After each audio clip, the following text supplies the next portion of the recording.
R S S ಅನ್ನು selective ಆಗಿ ನಿಷೇಧ ಮಾಡೋದು ಸರಿ ಇಲ್ಲ.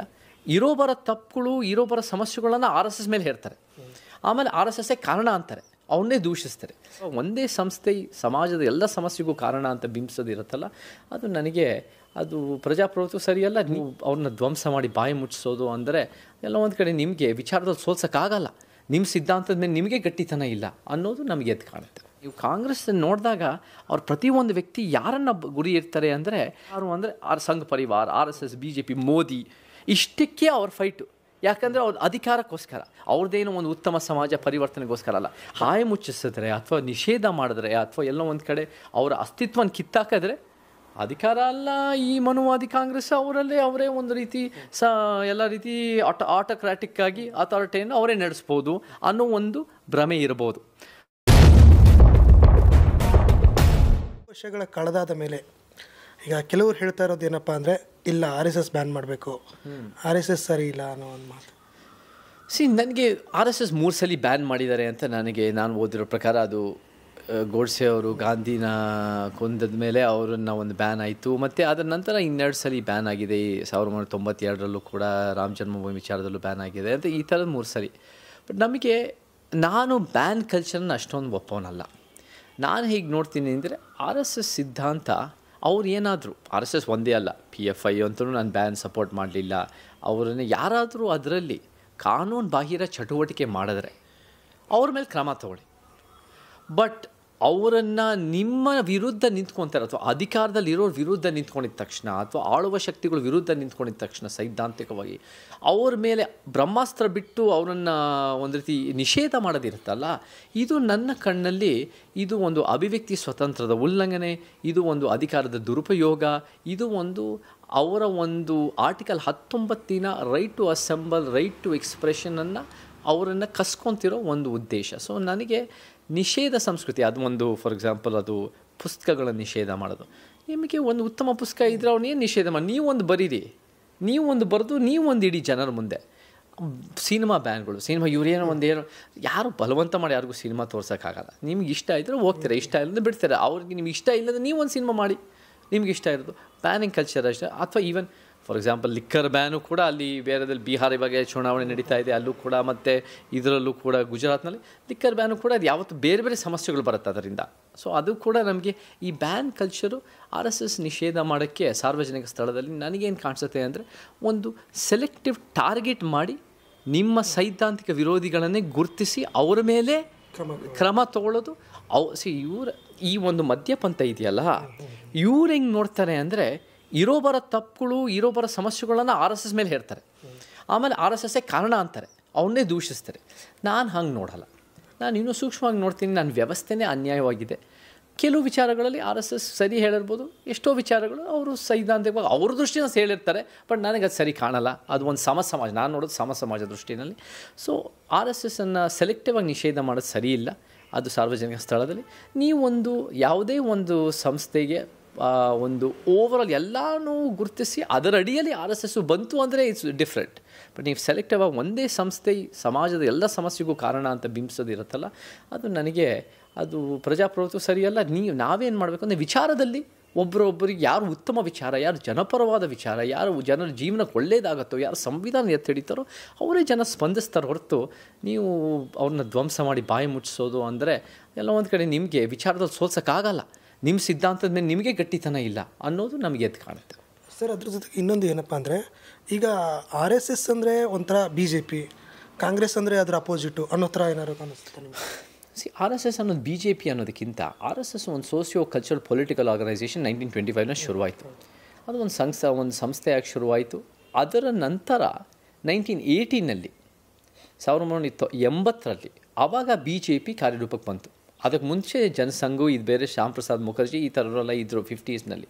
ಸೊ ಅದು ಒಂದು, ನಾನು ಹೇಗೆ ನೋಡ್ತೀನಿ ಅಂದರೆ, ಒಂದು ಐಡಿಯಾಲಜಿಕಲ್ ಗೈಡ್, ಒಂದು ಸೈದ್ಧಾಂತಿಕವಾಗಿ ಆ ಒಂದು ಬಿ ಜೆ ಪಿ ಪಕ್ಷನ ಗೈಡ್ ಮಾಡೋಕ್ಕೆ ಅವರು ಒಂದು ಅವರ ಒಂದು ವಿಚಾರಧಾರೆಗಳನ್ನ ಜನರ ಮುಂದೆ ಇಡೋಕ್ಕೆ ಮತ್ತು ಈ BJP ಪಕ್ಷನ ಗೈಡ್ ಮಾಡೋಕ್ಕೆ ಅವರು ಒಂದು ಮುಖ್ಯ ಕಾರಣ ಆಗ್ತಾರೆ. ಸೊ ನಾನು ಆ ರೀತಿ ನೋಡ್ತೀನಿ. ಓವರಾಲ್ ಸಂಘ ಪರಿವಾರ RSS ಒಂದೇ ಅಲ್ಲ, ನಿಮಗೆ ಇವಾಗ ಬಜರಂಗ್ ದಳ ಇದೆ, ನಿಮಗೆ ವಿಶ್ವ ಹಿಂದೂ ಪರಿಷತ್ ಇದೆ, ನಿಮಗೆ ಬೇರೆ ಬೇರೆ ಸಂಸ್ಥೆಗಳು ಆ ಬ್ಯಾನರ್ ಅಡಿಯಲ್ಲಿ ಆ ಒಂದು ಸಂಘ ಪರಿವಾರ ಅಂಬ್ರೆಲಾ ಅದರ ಅಡಿಯಲ್ಲಿ ಬರ್ತವೆ. ಸರ್, ಈಗ ನೀವು ಹೇಳಿದ್ರೆ ಒಂದು ರೀತಿ ಲೀಡ್ ಮಾಡೋ ಥರ BJPನ RSS ಅಂತ, ಅದರಿಂದನೇ ಈಗ ಕಾಂಗ್ರೆಸ್ ಅಪೋಸಿಟ್ ಆಗಿದೆಯಾ ಅತ್ತೆ ಹೋಗಿಸ್ಬೇಕು ಅಂತ? ಖಂಡಿತ ಇಟ್ಸ್ ಅ ಪೊಲಿಟಿಕಲ್ ಉದ್ದೇಶ ಅಂದರೆ ಹೇಳಿದ್ರೆ ಸುಳ್ಳಿಲ್ಲ. ನಮಗೇನಾಗತ್ತೆ ಅಂದರೆ ಇವಾಗ ನನಗೂ ಆಗಿದೆ ಗೆಳೆಯ, ನಮಗೂ ಒಂದು ರೀತಿ ನಾವು ಸೈದ್ಧಾಂತಿಕವಾಗಿ ಪ್ರಶ್ನೆ ಮಾಡಿದಾಗ ನನ್ನನ್ನು ವೈಯಕ್ತಿಕವಾಗಿ ಟಾರ್ಗೆಟ್ ಮಾಡಿ ಜೈಲಿಗೆ ಹಾಕಿದ್ದಾರೆ. ಅದು ಯಾವುದೇ ಪಕ್ಷ ಯಾರಿಗೇ ಮಾಡಿದ್ರು ಅದು ತಪ್ಪೆ. ನೀವು ಕಾನೂನು ಉಲ್ಲಂಘನೆ ಮಾಡಿದ್ದೀರಾ ಅಂದರೆ ಅದಕ್ಕೆ ತಕ್ಕ ಶಿಕ್ಷೆ ಕೊಡಿ. ಬಟ್ ನೀವು ಕಾನೂನು ಉಲ್ಲಂಘನೆ ಮಾಡದೆ ನಿಮ್ಮನ್ನು ಸೆಲೆಕ್ಟಿವ್ ಆಗಿ ಟಾರ್ಗೆಟ್ ಮಾಡಿ, ಯಾಕಂದರೆ ನೀವು ಅವ್ರನ್ನ ಸೈದ್ಧಾಂತಿಕವಾಗಿ ಪ್ರಶ್ನೆ ಮಾಡ್ತೀರಾ ಅನ್ನೋ ಕಾರಣಕ್ಕೆ ಅದು ಒಂದು ಪೊಲಿಟಿಕಲ್ ಉದ್ದೇಶದಿಂದ, ಅದು ಒಂದು ಅಧಿಕಾರದ ದುರುಪಯೋಗದ ಒಂದು ರೀತಿ ಕೆಲಸದಿಂದ ಈ ರೀತಿ ಕೆಲಸ ಆಗ್ತಾಯಿದೆ, ಈ ರೀತಿ ಕ್ರಮ ಆಗಿದೆ.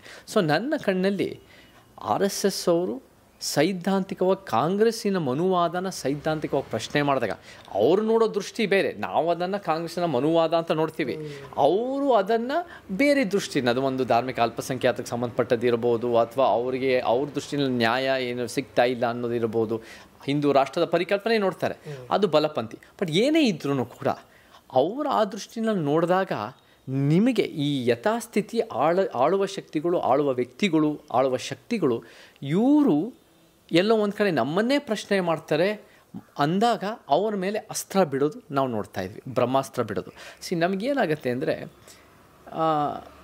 ನಮಗೆ ಪ್ರತಿಯೊಬ್ಬರದು ಈ ಬಲಪಂಥಿ, ಎಡಪಂಥಿ ಮತ್ತು ಮಧ್ಯಪಂಥಿ ಒಂದೊಂದು ಶತ್ರುಗಳಿರ್ತವೆ.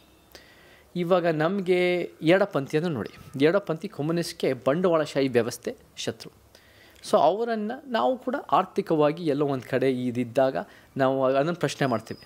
ಆರ್ಥಿಕವಾದ ಬಡವರು, ರೈತರು, ಕಾರ್ಮಿಕರು, ಆ ಚಿಂತನೆಗಳಲ್ಲಿ ಅದನ್ನು ಕೂಡ ಅವ್ರ ಜೊತೆ ಸಹಮತ ಇರುತ್ತೆ.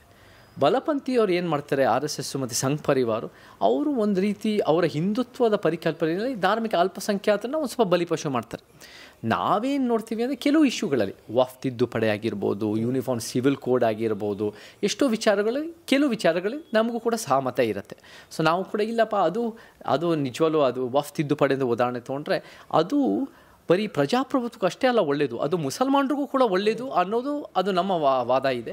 ಸೊ ಅದಕ್ಕೆ ನಾನು ಕೂಡ ಸಹಮತ ಕೊಟ್ಟೆ.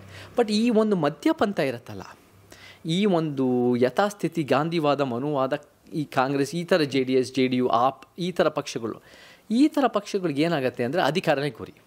ಸೊ ಅವರ ಯಾರು ಶತ್ರು ಆಗ್ತಾರೆ, ಯಾರು ಅವ್ರ ಅಧಿಕಾರಕ್ಕೆ ಅಡ್ಡ ಬರ್ತಾರೋ ಅವರನ್ನು ಗುರಿ ಇರ್ತಾರೆ. ಸೊ ನೀವು ಕಾಂಗ್ರೆಸ್ ನೋಡಿದಾಗ ಅವ್ರ ಪ್ರತಿಯೊಂದು ವ್ಯಕ್ತಿ ಯಾರನ್ನು ಗುರಿ ಇರ್ತಾರೆ ಅಂದರೆ ಆಪೋಸಿಟ್ ಪಾರ್ಟಿ. ಯಾರು ಅಂದರೆ ಸಂಘ ಪರಿವಾರ, RSS, BJP, ಮೋದಿ, ಇಷ್ಟಕ್ಕೆ ಅವ್ರ ಫೈಟು. ಯಾಕಂದರೆ ಅವ್ರ ಅಧಿಕಾರಕ್ಕೋಸ್ಕರ, ಅವ್ರದ್ದೇನೋ ಒಂದು ಉತ್ತಮ ಸಮಾಜ ಪರಿವರ್ತನೆಗೋಸ್ಕರ ಅಲ್ಲ. ಹಾಗಿದ್ದಾಗ ಅವ್ರು ಹೇಳೋದೆಲ್ಲ ತಪ್ಪಾಗಲ್ಲ. ನಾವು ಕೂಡ ಕೆಲವು ಸಲ ಒಂದೊಂದು ವ್ಯಕ್ತಿಗಳು ಒಂದು ದ್ವೇಷ ಭಾಷಣ ಮಾಡಿದ್ರೆ ಅಥವಾ ಯಾವುದೋ ಒಂದು ಅಲ್ಪಸಂಖ್ಯಾತರ ಮೇಲೆ ತಾರತಮ್ಯ ಮಾಡಿದ್ರೆ ಅದನ್ನು ಕೂಡ ನಾವು ಕೂಡ ಅದನ್ನು ಖಂಡಿಸ್ತೀವಿ. ಬಟ್ ಇವರ ಒಂದು ಸೀಮಿತ ಆಲೋಚನೆಗಳಲ್ಲಿ ಅದು ಒಂದೇ ಸಮಸ್ಯೆ, ಎಲ್ಲದಕ್ಕೂ ಅದೇ ಕಾರಣ, ಅದನ್ನು ಹೋಗಲಾಡಿಸ್ಬಿಟ್ರೆ ನಮಗೆಲ್ಲ ಸರಿ ಹೋಗ್ಬಿಡುತ್ತೆ.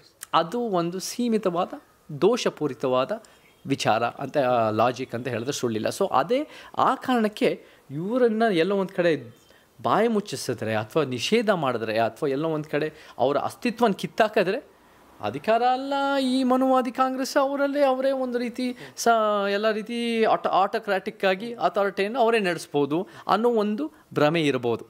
ಸೊ ನಮ್ಗೆ ಯಾವಾಗಲೂ ಡೆಮಾಕ್ರಸಿ ಬೆಳಿಬೇಕು, ಪ್ರಜಾಪ್ರಭುತ್ವ ಬೆಳಿಬೇಕು. ನಾವು ಹೇಳ್ತೀವಿ, ನೆಹರು ಇವರ ವಿರೋಧ ಪಕ್ಷದಲ್ಲಿದ್ದಾಗ ಇದೇ ಕಾಂಗ್ರೆಸ್ ಹೇಳ್ತಾರೆ, ನೆಹರು ಅನ್ನೋರು ಎಷ್ಟು ಒಂದು ಪ್ರಜಾಪ್ರಭುತ್ವನ ಬೆಳೆಸಿದ್ರು, ವಿರೋಧ ಪಕ್ಷಗಳನ್ನು ಬೆಳೆಸಿದ್ರು ಅಂತ ಹೇಳ್ತಾರೆ. ಅವರೇ ಅಧಿಕಾರಕ್ಕೆ ಬಂದಾಗ ವಿರೋಧ ಪಕ್ಷಗಳನ್ನೇ ಒಂದು ರೀತಿ ಧ್ವಂಸ ಮಾಡೋಕ್ಕೆ ಕೆಲವರು ಒಂದು ರೀತಿ ಸಾಧ್ಯತೆಗಳು ಕಾಣಿಸ್ತಾ ಇರ್ಬೋದು. ಸೊ ಈ ರೀತಿಯಲ್ಲಿ ನಮಗೆ ನಾವು ಪ್ರತಿಯೊಬ್ಬರನ್ನ ಅದನ್ನು ವಿಶ್ಲೇಷಣೆ ಮಾಡಬೇಕು. ಅದು ಕೂಡ ಅವ್ರು ಹೇಳಿದ್ದೆಲ್ಲ ತಪ್ಪು ಅಲ್ಲ, ಬಟ್ ಅವ್ರು ಹೇಳಿದ್ದೆಲ್ಲ ಸರಿ ಅಲ್ಲ. ನಾವು ಒಂದು ಇಶ್ಯೂ ಮೇಲೆ ನಾವು ಅವ್ರ ಜೊತೆ ಸಹಮತ ಇರುತ್ತೆ.